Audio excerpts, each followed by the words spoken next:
napaaga ang pamimigay ng regalo ni Santa Claus sa Pilipinas. Spotted siya sa gitna ng traffic habang naghahandog ng good vibes.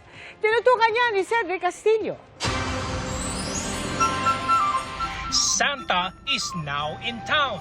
Pero ang twist, ang Santang ito naghahanap ng naughty and nice.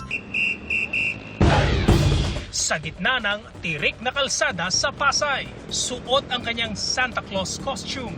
Todo ang move at groove ng traffic enforcer na si Ramiro Hinojas habang umaalalay sa daloy ng trapiko.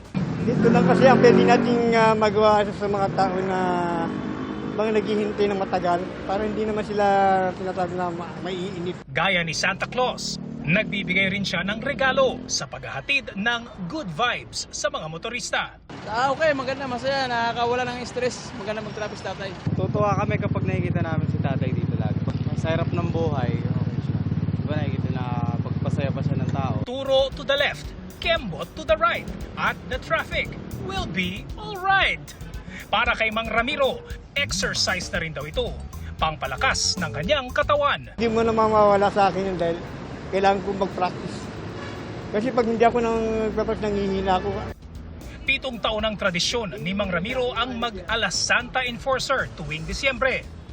At ang tila reward na kanyang nakukuha. Lagi silang nagbubusina at lagi silang kumakaway. Yun yung isang parang ko na yun, parang tagumpay ko na yun. Para sa GMA Integrated News, Cedric Castillo, nakatutok, 24 oras. Mga kapuso, kasama niyo kami 24 oras. Mag-subscribe sa GMA Integrated News sa YouTube.